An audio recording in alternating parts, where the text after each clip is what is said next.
Hello guys, good evening. I am Tirumurugan. On behalf of Sriram's IAS on Unacademy platform, I welcome you to this session in anthropology where we discuss anthropology as an optional. Why should you choose? Just before briefing anything, I'll tell you. So generally, I welcome my students like I welcome you to the cult of anthropology. For the followers, anthropology is more than a religion. And if you follow this subject with passion, it will ultimately change the way in which you look at the society. You will not have any prejudices. It will altogether make a different human being. That means a human being who know about who he is, about his past, about his ancestry, about his evolution, and why and how he is here on this earth. As per Alfred Kroeber, anthropology is the most scientific of all humanities, and it is the most humanistic of all sciences. What? Sciences? Humanities? Yes. The scope of the subject is very vast, and that's what makes it very interesting. And I've seen many saying that you anthropologist bit more than you could chew. That's to some extent true because we are biting more than what we could chew. But in fact, we who discuss in length about the evolution of the mandible, the oral cavity, etc. So we are in a better position to know whether we can chew or not. Anthropology. So anthropology as an optional, why should you choose? Before that, let me brief you a few more things about what we are doing here. As I told you, this comprehensive batch on anthropology optional, this batch led by myself and Kavita ma'am and myself. We are commencing this batch today actually at 17th July 2 p.m. We have just finished one introduction lecture. Kavita madam had did the elaborate briefing about what this subject is and what we'll be doing in the coming 90 lectures. And over in around 230 hours, will make you an anthropologist. Will make you an anthropologist. Will make you to understand who we are. In fact, anthropology is nothing but this is a study of man. You see, this is a study of man through time and space. Then about our sociology optional, guys, our sister concern, the comprehensive batch on sociology optional by Sriram's IAS on Unacademy platform. So please take a note on this. We also can subscribe by using the code Sriram's. You can use this code to subscribe to this particular course. Okay. And then join our mission. This is our 1 year mission in Sriram's IAS. 1 year of quality imports. It's not just about the quality imports. So, see, very important thing in this UPSC examination or the civil services examination is this particular pattern is never static. This examination is never static. It keeps evolving. It keeps evolving. We cannot just take some 4 years old question paper and we cannot say, yeah, this is what they are going to ask. If we just have a look at what's happening or what happened in the last 10 years, we'll be in a position to understand how every year, they keep improving, they keep evolving, and the standard keep improves. So we need to keep faced with this particular change to make it sure that we score adequate enough to crack this examination. So this 1 year mission, this will cater you to this particular needs. Join our mission 1 year with Sriram's IAS. So come back to our original discussion, anthropology as an optional. Why should you choose? If somebody says that anthropology is a very easy optional, anthropology is very easy, you opt. Just bring that person to me. I will ask him how easy anthropology is. Certainly, right. There is nothing called easy in UPSC preparation. There is nothing like cakewalk. There is nothing like walk on the park. If you ask every single successful candidate, the hardship which they have faced, how tough they were the preparation, and how much energy they have spent. You cannot say that this is if somebody says, come to me, I'll make this very easy. There are a number of shortcuts, I'll tell you. There's nothing like that. Like every single optional subject, anthropology also has its own pros and cons. And one need to spend a lot of time and energy to master the subject. But we are here, what we are going to do? It's like just dropping you in the middle of a desert.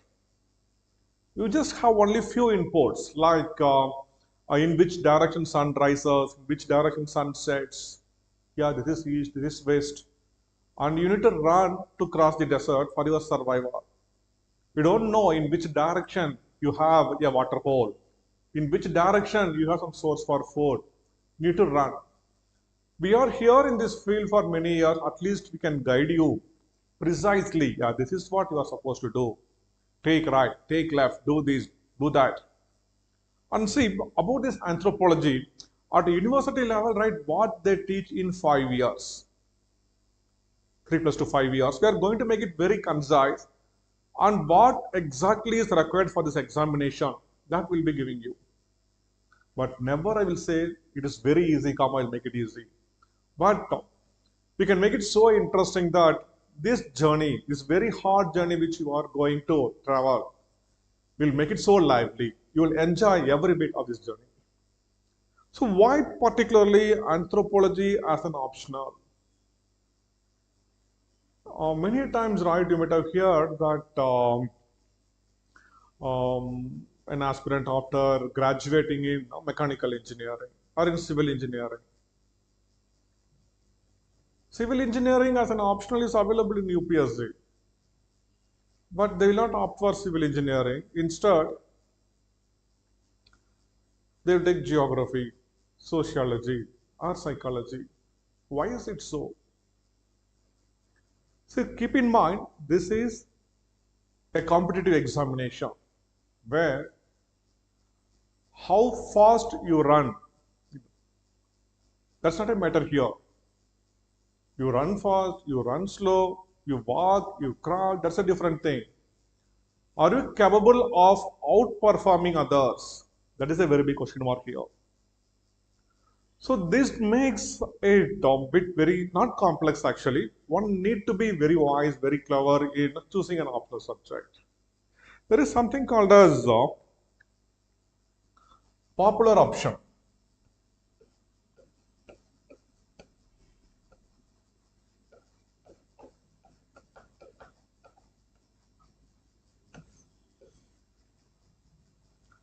So I can tell you a few examples. Geography, history, public administration,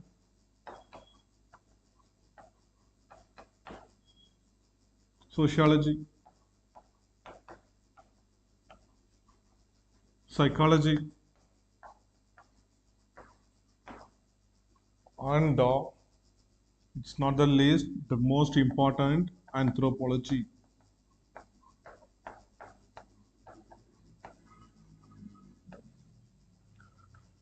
I'll tell you why these are popular options, why even after graduating in medical sciences or graduating in mechanical engineering or civil engineering or electrical engineering, and few even after graduating from commerce or economics, they will not prefer to opt this subject as their optional subject. Instead, we can see students opting for this subject.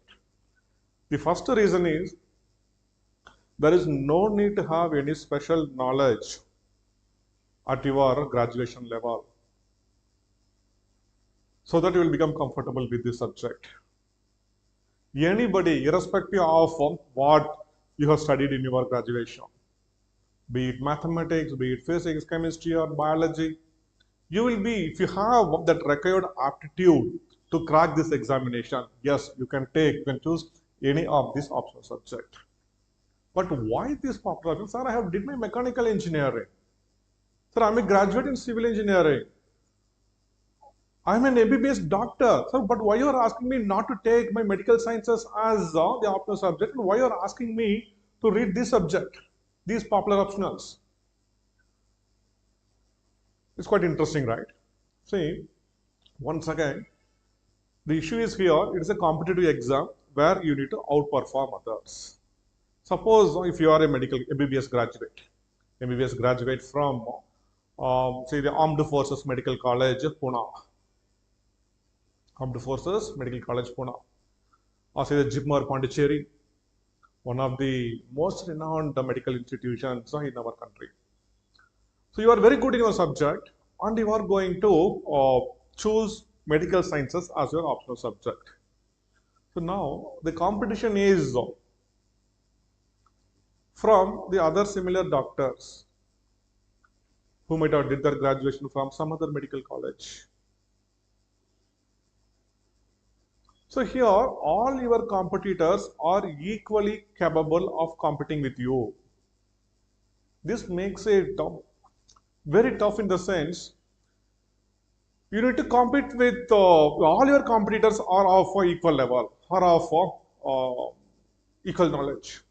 It's like India, there is an option for us to play against some country in the World Cup qualifiers, or say in the World Cup semi-finals. If you have the option of playing against Australia, South Africa, Pakistan, or Zimbabwe, which country will you choose? It's always tough to play against Australia. Once when they are in form, we don't know how they will play. Same is the case with South Africa also. Their pace bowlers can demolish any batting lineup. The Pakistan, the most unpredictable team, one day they may score just 100 runs, and some other day the same team may score 500 runs. Zimbabwe, yeah, you can do it right.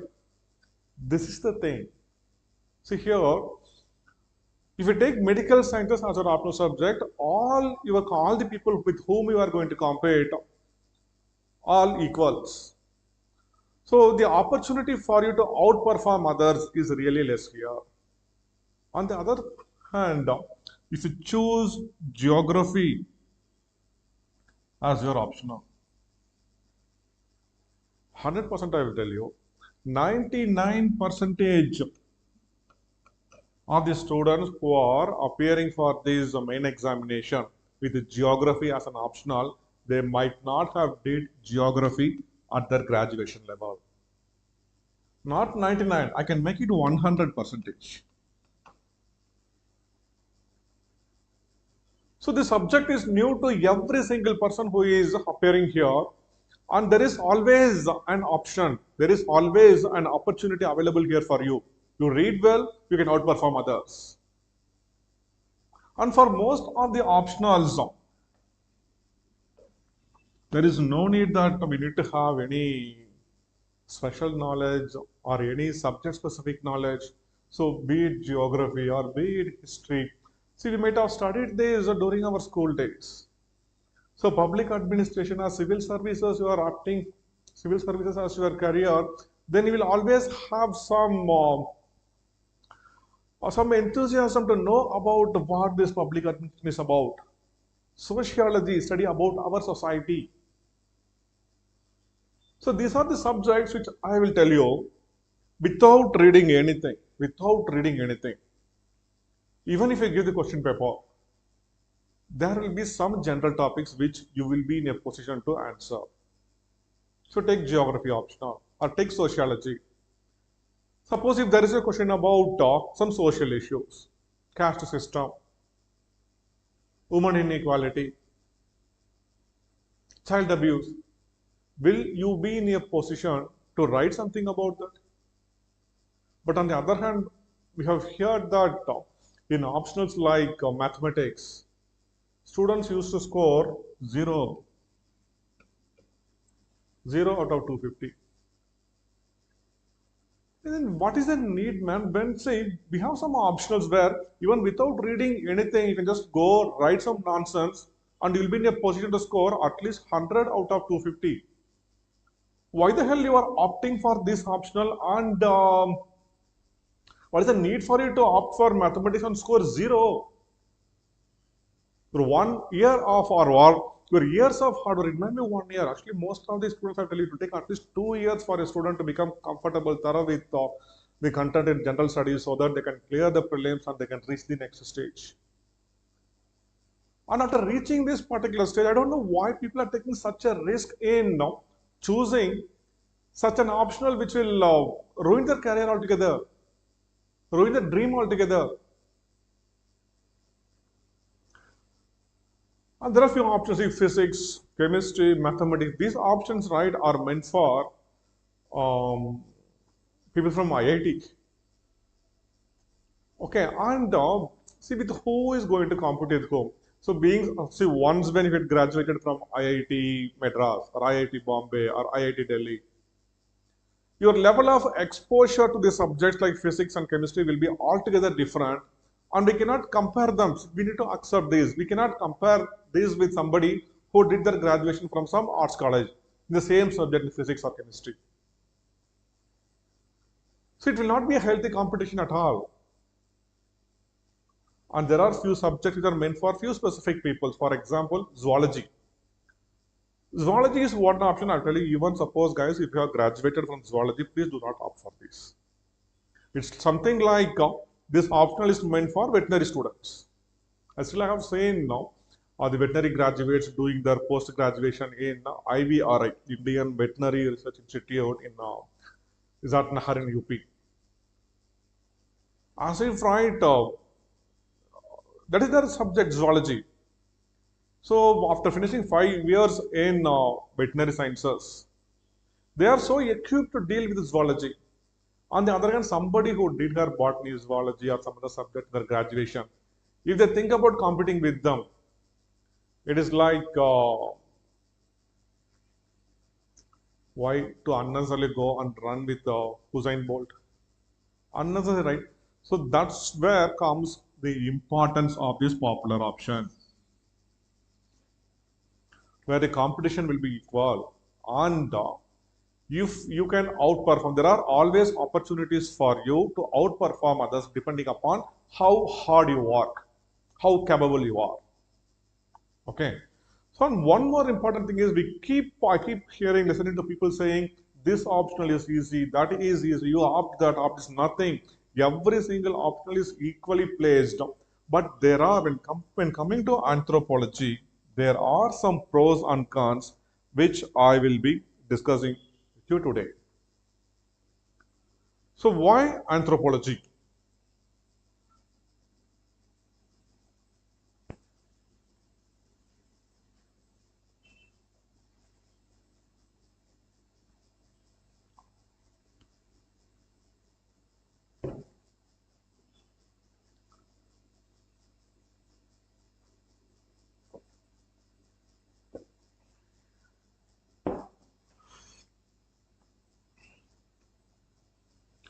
There are a number of things which one need to keep in mind before opting for a particular optional subject. The first important thing is you are comfortable with the subject or not. After graduating in a civil engineering, one cannot think about opting for medical sciences as an optional subject. But I have seen number of funny instances where one student came to me and she was so adamant that no sir, I'm so interested in medical sciences, I will opt for medical sciences only. I said, okay, leave it, ma'am, but you are not a doctor, right? So no sir, I have did by nursing. What can I tell you? What can I tell her there? See, as a nurse, I'm not discouraging you, but we need to accept of this important fact. As a nurse, very good, you will be exposed to all the aspects of medical sciences, anatomy, physiology, etc. Okay.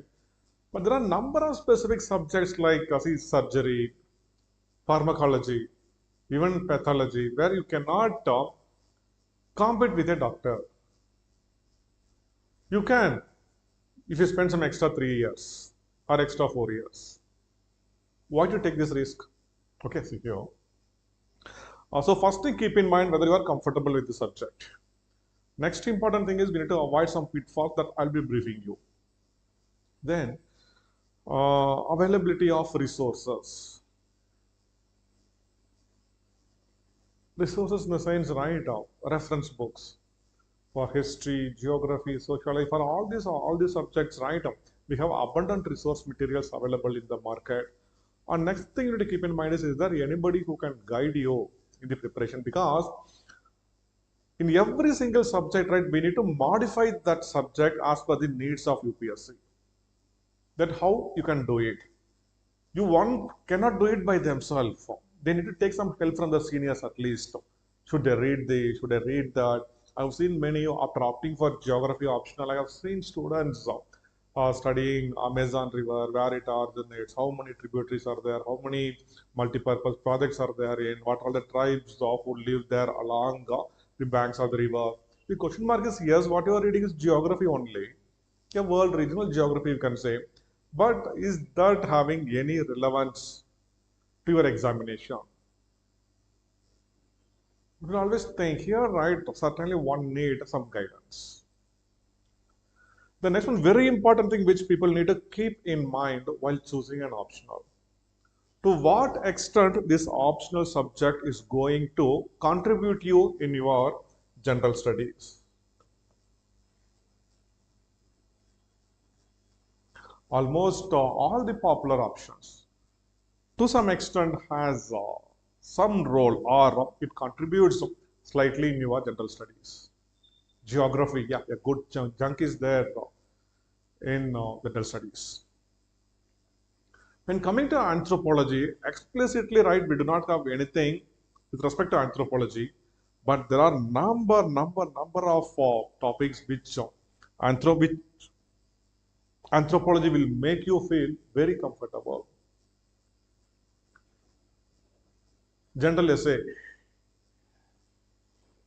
If there is a question from, if there is a question from, or if they ask you to write an essay about any issues which affect society, or if it is an issue about culture, be it ethnocentrism, be it cultural relativism, or be it culture change, acculturation, enculturation, I'll tell you, as an anthropologist, you will be better equipped to write this essay. Very easily, you can outperform others. And repeatedly every year, there will be one or two general essays which you can approach in a better way using your knowledge in anthropology. Then even in general studies, the social issues. We just think that using anthropology, we can only will be capable of dealing with some specific topic. There are many topics I will tell you. Okay, the topics related to social issues. We discuss in length about not just the social issues and what were the reason for these issues. Even in fact, right, we discuss these things altogether in a different perspective. Not like how a sociologist or how a psychologist approach a particular problem. Our subject itself, right, it has a special methodology.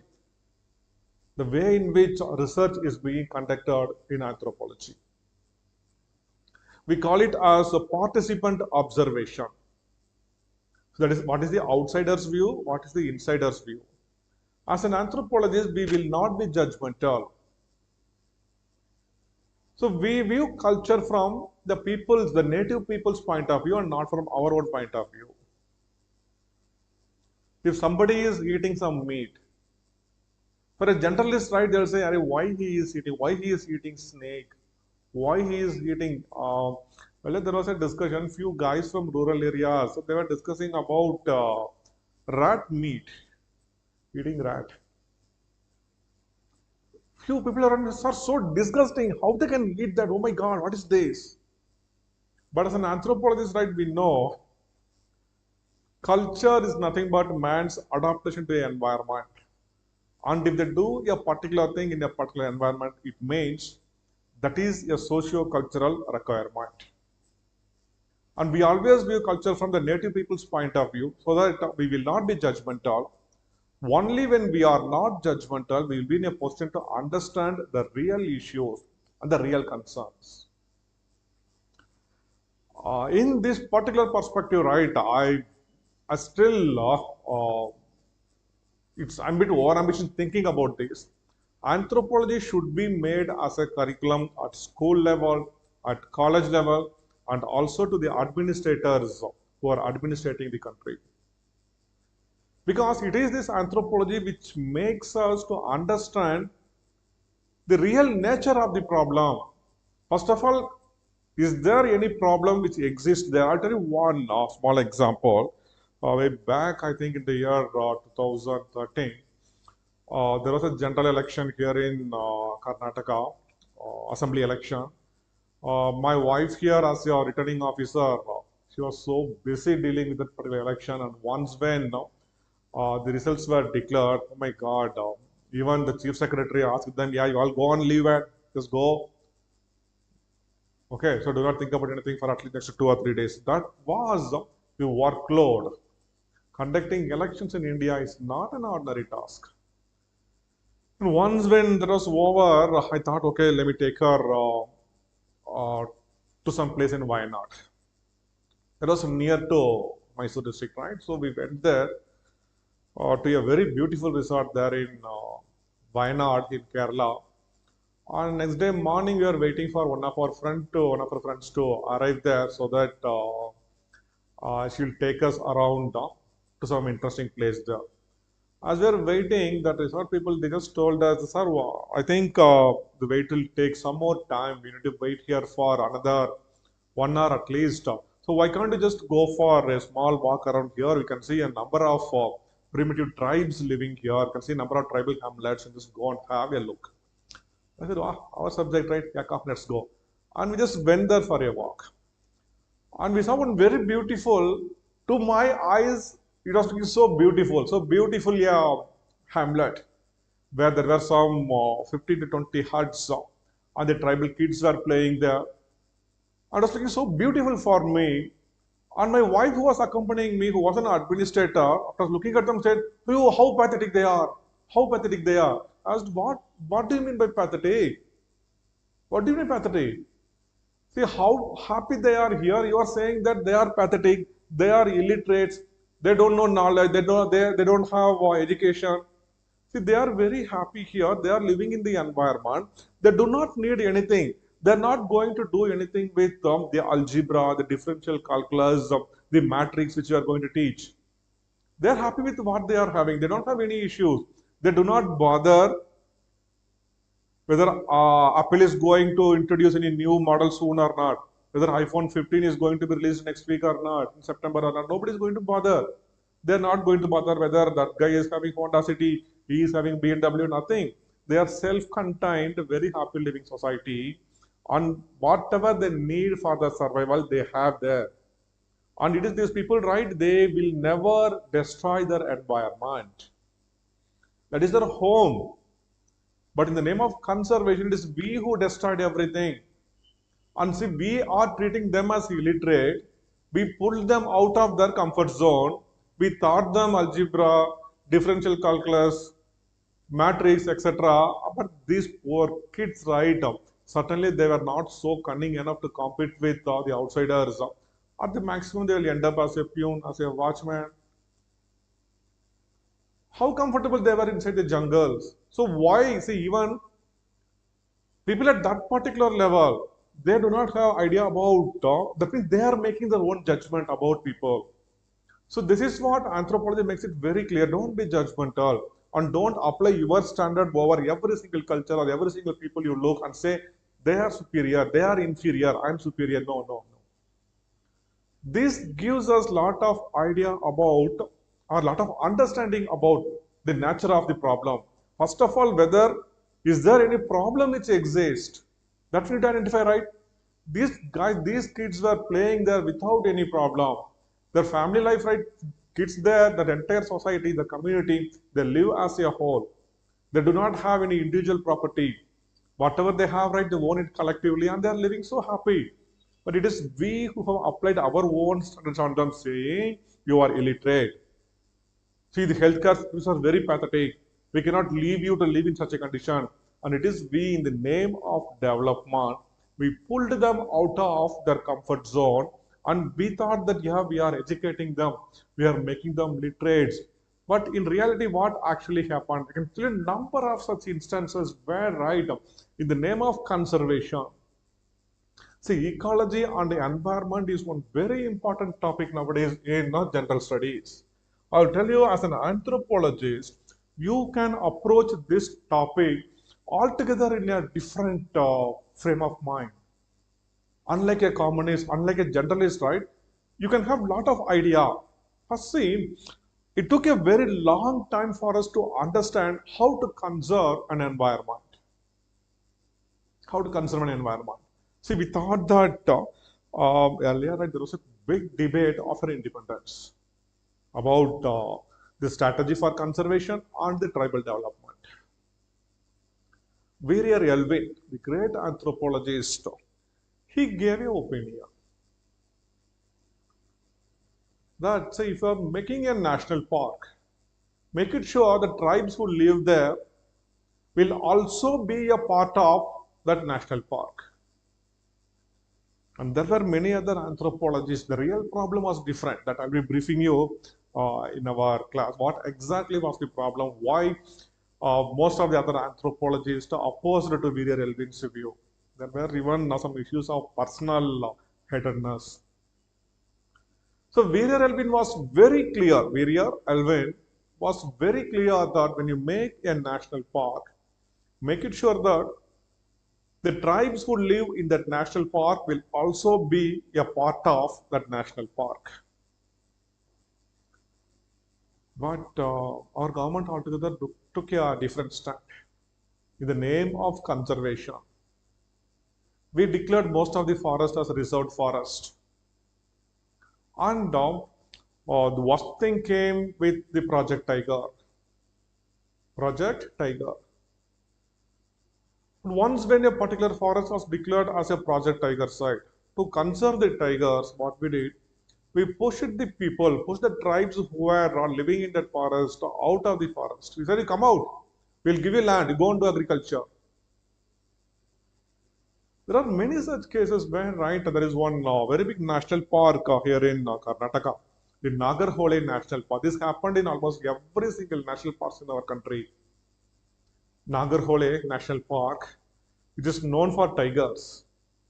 And it is this particular forest which is having the largest tiger density in the world. It happened 2 times. When I was cutting through the jungles in my personal car, tiger jumped in front of my vehicle. Okay, it's not easy to spot a tiger here because of the thick undergrowth here, but the density is really, really very high, and it is having the largest tiger density in the world. And personally, right, 2 times I had been into these jungles doing when they're inside as a volunteer for tiger sensors. There's what a number of tigers here living in the natural environment. And even there are some tribal hamlets still left there. Last time, I still remember 2 years back when I went there, I met the range officer and I asked them, sir, what about the tribe there? Are they happy there? How they are living? They said, sir, the news is very sad, sir. Actually, even these guys, they are preferring to move out of the jungles now. So maybe after 2 years, we cannot see any tribes living in the natural environment. So what we did once when that particular forest was declared as a Project Tiger site, forcefully we evicted the tribes out of the jungles. The government provided them agricultural lands, but these tribes, right, we call them as Janukurubas. They are honey collectors. And these honey collectors, right, they know how to collect honey, how to hunt small animals, so how to collect some tubers and how to live with it. They have no idea about agriculture. And see, government gave them 5 acres of land for family. And honestly, they don't know what to do with that land. Agriculture is not agriculture is a scientific activity. One need to have knowledge about plowing, weeding, sowing the seeds, irrigating, applying manuring, fertilizers, pesticides. And these guys, right, God, they have no clue about how to do agriculture and left this land. They cannot sell the land out, good, because it's a tribal land. They leased it out to the local people and they migrated to the next district, Coorg district, to work as laborers in coffee plantations. They were like a king there inside the jungle. They were roaming free. Nobody was there to interfere in their life. But in the name of conservation, we pushed them out of the jungle and we pushed them to a very pathetic condition. But did it serve the purpose of conservation? So the tribes who live in the jungles, right, I'll tell you, it is their home. They will not destroy anything there. They will not poach a tiger. Now the tribes are out. And our forest, or guardians of our forest, I'm not blaming any officer actually, but everywhere it happens right now. So now if somebody wants to poach a tiger, there is no need to fear the tribes there. Because earlier they'll be fearing the tribe. Once when they venture inside the jungle, they do not know from which side a arrow will come.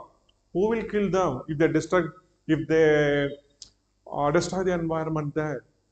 But now forest guards are there. Go and bribe them. They will take you and show you, sir.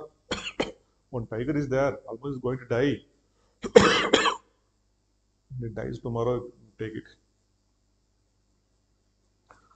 It took a very, very, very long time even for our government to understand that if we want to conserve something, whatever may be the thing, be it the forest, be it the jungle, be it the soil, be it the river, or be it the lake, or whatever may be the ecosystem, it is not possible without the participation of the local people. And maybe after more than 50 or 60 years of making policies, finally even our government understood the mistake and they enacted one very famous legislation in the year 2006. Scheduled Tribes and Traditional Forest Dwellers Enforcement of Forest Rights Act. Where now the tribes have some right to live in the jungles and there are few products which we call it as a minor forest produce like bamboo, some grasses which they can collect and which they can usage. So what I mean to say is even in the topics like environment and conservation, as an anthropologist, we have a very good idea or we are capable of understanding first, is there any problem first of all? And if there is a problem, what is the solution for that? And how we are supposed to deal with that? And the irrational way in which we dealt with these particular issues, like forcing the tribes out of the jungle, relocating them, rehabilitating them. There are many, many funny instances where right now, near Sriharikota, good, now we are launching, Chandrayaan 3 and we need to wait for another 1 more month for the lander to land there. Great achievement, right? So there were few, before the establishment of that space center there were few tribes living in those areas. And they were forcefully moved out of those islands and they were made to, they were relocated somewhere near Nellore, Guntur, this belt. And they were given agricultural lands also, concrete homes. Earlier they were living in huts. But now they were given concrete homes. But right after 5 or 6 years, these guys, they came out protesting. Our administrators, they couldn't understand, what is this? They had nothing there in those islands. They had nothing. They were living in small huts. We brought them here. We gave them fertile agriculture land for them. We gave them concrete home. Still, why they are not comfortable? Why they are protesting? The actual issue here is they were traditional fishermen. They know only fishing. And they were doing fishing. And suddenly, if you ask them to do agriculture, how they can shift to some other profession so easily? Suppose if you are a civil engineer, and suddenly, right, government asks, no, you stop. You practice as a doctor. How it is possible, right? Here comes the only exception being an IAS, Indian Administrative Service. And these officers, right, we need to see um, Sardar Vallabhbhai Patel, after creating the so-called Indian Administrative Service, he had an elaborate discussion in the parliament where he mentions very clearly, so it is this IAS, it is this civil service which is going, which is the steel frame of the country. Without this, you can see the country in chaos. That is true. It is these people, right, who are capable of doing something which common man cannot. One day, right, they will post you in a transport department. Very next day, right, after some other day, they will just post you as a district magistrate, where you need to sit in a court as a magistrate. And the professional lawyers will be arguing before you. And there you are not supposed to say, sir, please wait, just yesterday only they transferred me. I need to read all the laws, give me some time. Still, right, it is an IAS who will be having the guts to sit there and deal with the people. That's what makes the service really an awesome service. I wish, right, guys who are preparing for this, all my students, to get into this service at the earliest possible time. Okay, so the contribution of anthropology in general studies, it's not just the social issues alone. There are a number of issues related to environment and ecology also. The tribal issues, and I will tell you, anthropology is a holistic subject where we discuss all the aspects of human being in evolutionary perspective. So we have better understanding about what is evolution.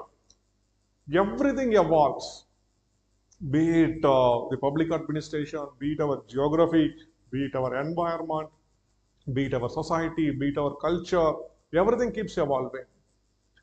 It's only in anthropology we study how things evolve over time. And there are, see, these are the broad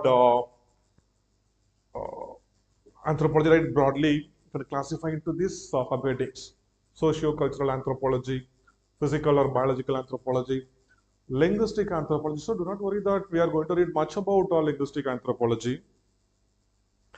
We just have only one small topic where we discuss about the origin of language and how culture influences language, and in return how language influences culture. Linguistic influence of culture, the very famous Saphir-Whorf hypothesis. Saphir-Whorf hypothesis. Guys, then archaeological anthropology. See, if you have practicals in anthropology, anthropology is going to be the toughest optional. And archaeologists keep saying, right, my career lies in ruins. My career lies in ruins. Yeah.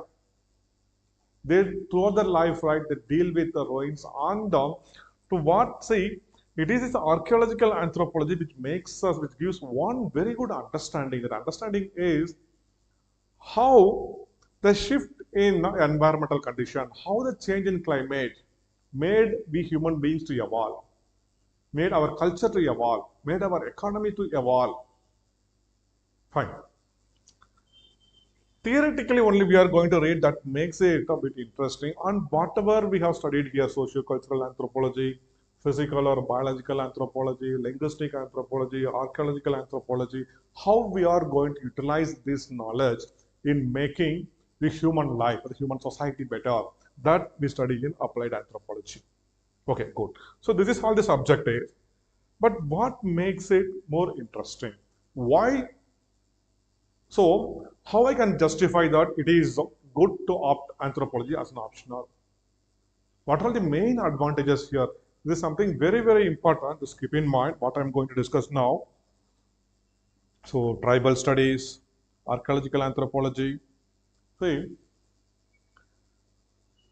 in every single optional subject, there will be some considerable portion which will be dynamic, which keeps evolving, where you need to update those topics from current affairs.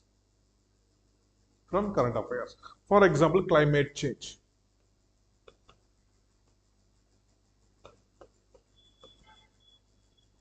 This is a very famous topic in geography. Okay. So this is one particular thing which keeps evolving, Okay, there are number of protocols related to climate change. Correct? There are number of global forums where countries keep negotiating, discuss about how to tackle the climate change. You might have heard about UNFCCC, Conference of Parties, Convention on Biodiversity. There are a number of things which revolves around this thing, and one need to keep themselves updated.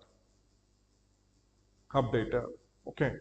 So in every optional, be it public administration, be it sociology, psychology, okay, there is a need to keep themselves updated, to keep us updated, referring from the current affairs, how to update, referring from the current affairs of how to update. Because in most of the cases, what was so relevant some 5 years back may not be relevant now. May not be relevant now. For example, if I was studying WTO, World Trade Organization, there were a number of treaties, there were a number of agreements which are altogether not there now. Multi-fiber agreement. Some 10 years back or some 15 years back, multi-fiber agreement was a very important agreement which dealt with the textiles, trade in textiles. Now altogether the agreement is not there. So one need to keep themselves updated. We say agreement on agriculture. So what are the changes they are introducing? So we cannot just read the content which was there 5 years back. So one need to keep updating. And in anthropology also, yes, there are some topics where one need to keep updated, but that scope for updation is very minimum. In entire first paper, I will tell you, there is no need to update anything. In this total first paper, the entire paper 1, absolutely there is no need to update anything. DNA fingerprinting. Say Australopithecus, a very famous fossil primate.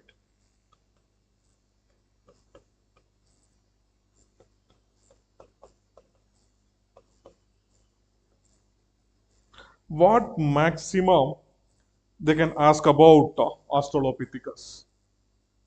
They may ask about the discovery.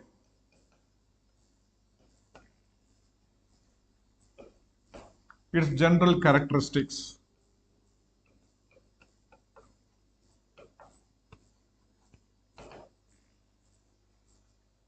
Okay, their phylogenetic position.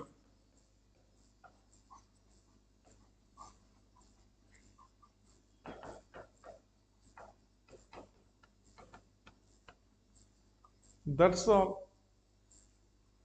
even if there is a discovery of new Australopithecus fossil, my humble request here to my students is please do not update anything from the recent discovery. In your general studies, right, in prelims, they may ask you about the new discovery, but in anthropology, they will not. Our anthropologists are sticking on to the very old content. There is no need to do any updates. And see one more, I'll tell you one more example. Topics like DNA fingerprinting.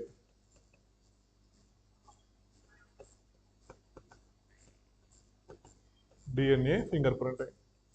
So what is DNA fingerprinting? So how we are going to establish the identity of a person using the DNA fragments, small amount of DNA fragments available. There is an established pattern. So how to isolate the DNA fragments after isolation, right? So what you are going to do? What is the polymerase chain reaction where we'll be making multiple copies? After that, right? What is this gel electrophoresis? Southern blotting. So there is a prescribed technique to establish the identity. Okay. At the maximum, what your examiner can ask you to write about DNA fingerprinting. They can ask you to write only about what is DNA fingerprinting and what are all its contemporary utilities. Certainly, there will be no option for them to ask a question like critically evaluate or critically analyze the techniques used in DNA fingerprinting.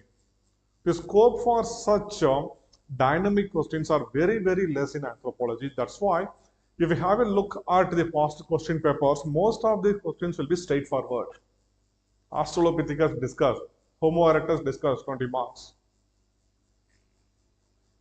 But does it mean that there is no scope for, there is no need to do any update in anthropology? Yes, there are few areas where one need to keep themselves updated. But the scope for that is very, very, very, very limited. In paper 2, where we discuss about the tribal studies.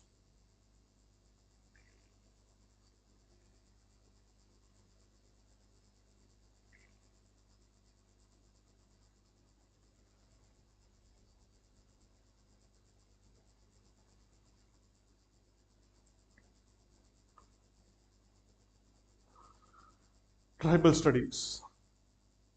So we know that our government, not just now, since the beginning. So British, the colonial period, during the colonial period, they had some good idea about how to deal with the tribes.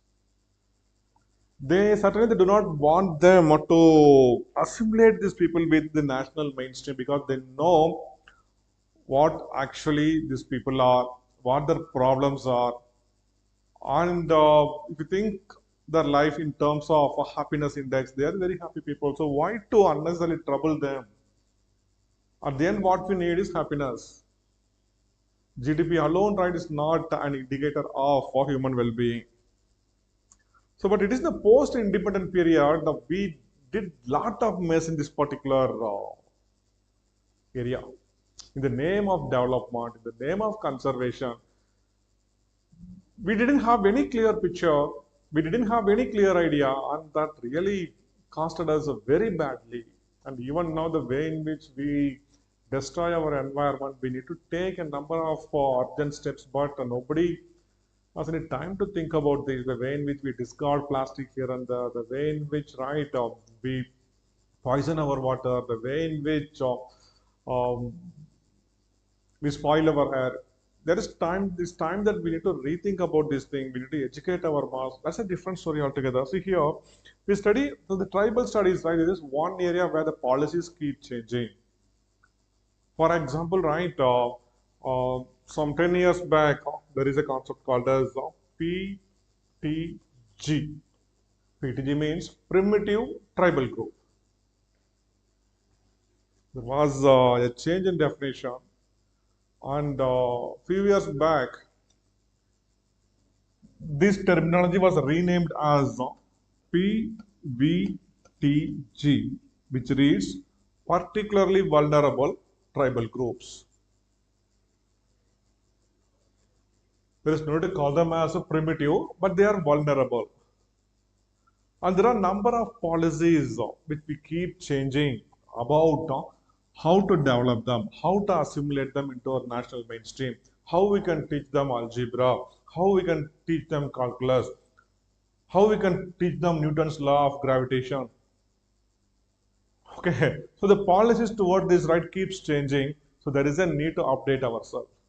And also about conservation, about forest rights.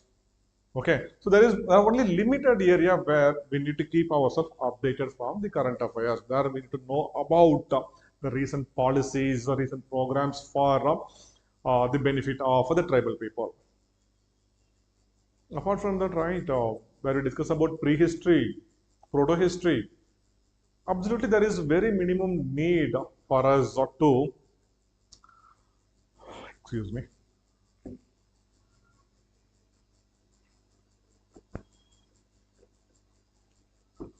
to update. This is one very big advantage which I will tell you is a plus in choosing anthropology.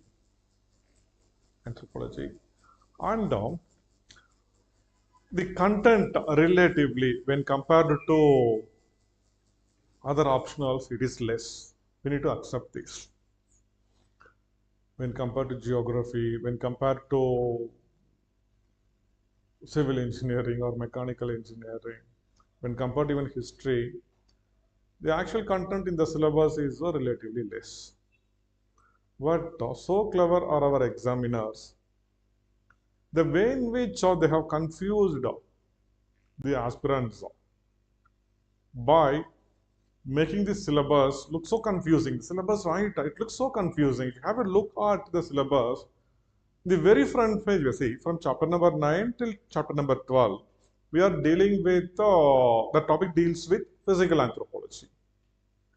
Then what is the need to push few topics in chapter number 1.8, where chapter number 1 alone, where we deal with socio-cultural anthropology, archaeological anthropology, and physical anthropology, where we deal with the fossil primates, where we deal with archaeology, where we deal with primate studies, primate taxonomy, comparative anatomy of man and apes. The terms itself, right, looks so threatening. See, primate taxonomy, comparative anatomy of man and apes, skeletal changes due to erect posture and its implications. All these things, right, they have kept in the very front page, so that for most of the non-science students who have a look at this, right, they'll feel, oh my God, this is not going to be my syllabus, not going to be my optional. But in reality, these are like mathematics. It will be difficult for you initially to know what a mandible is, what a maxilla is, what a foramen magnum is. But once when you understand what these things are and the evolutionary significance, nothing so simple. The lower jaw is called as mandible. So some 3-4 million years ago, when our ancestors had no way or had no technology to make and control fire, they were forced to eat raw meat. So they need to bite, and chew. So for this extraordinary biting and chewing, there was a need to have a large lower jaw, large mandible. But soon, right, we started processing the food. So the need for that excessive biting and chewing came down. And this lower jaw also became smaller, and thinner because of time. So like that, right, there are hardly some 30 or 35 anatomical terms which we will study the importance of these anatomical aspects in evolutionary significance. In fact, these are the topics which looks tough initially, but with passage of time, you can understand these are very easy. But those topics which look so easy, right, topics like religion, marriage, these are a bit complex because there are a number of theories which we need about, which we need to study about religion, marriage, kinship, etc. And see how they have designed the syllabus. Family, kinship, then comes marriage. The first one need to do marriage so that he will get a family. And only when he gets a family, then he will get kinsmen around him, right? But things will be there in the reverse. Kinship first, family, then comes marriage. So if we can organize the syllabus in a particular way, there is one through our experience, right? We have established a few patterns which we will be following in the course. And if you follow that, anthropology is nothing. The next most important thing which I will tell you why anthropology is, it's like there is once when you are done, once when you know what is recombinant DNA technology, once when you know what is genetic, the terms look so threatening. Genetic imprints, genome imprinting. That is very simple. One particular genetic disease, if it comes from your mother, it behaves in a different way. If it comes from your father, it becomes in a different way. If you know this, that's all. Some examples, it's all over. After that, there is no need to update that. There is no need to analyze this. So a major chunk of anthropology is like this. And now, even in socio-cultural anthropology, right, where we study the human society, culture, marriage, family, kinship, economic organization, political organization, religious organization, we just focus these studies, or our study in anthropology is largely skewed towards the study of primitive people. Even in marriage, family, and kinship, we focus much about the tribal way of living. And apart from making this so interesting, you will be in a position to understand, yeah, this was the condition of our past. Maybe few hundred years back, even we were living in such a condition only. So how our culture evolved from this culture. So this is what makes the subject very, very interesting. And we will not have any prejudices because, guys, it's almost time. So I'd just like to finish with one particular note that anthropology is not just a subject. It's a cult which we follow. And certainly right, once when you follow it with some passion, certainly not in UPSC examination alone, it will change altogether the way in which you look at the society. And I assure you one simple thing that, so you'll be putting some hard work for this subject, for your optional subject. So there are 10 optionals. The same amount of effort if you put for some other optional, 100% I'm sure in anthropology you will get at least 10 marks more than what you score in other optionals. And things will become so awesome under our guidance. I wish you a very happy and very fantastic journey in anthropology. So let us conclude my session with this. Thank you guys. Thank you.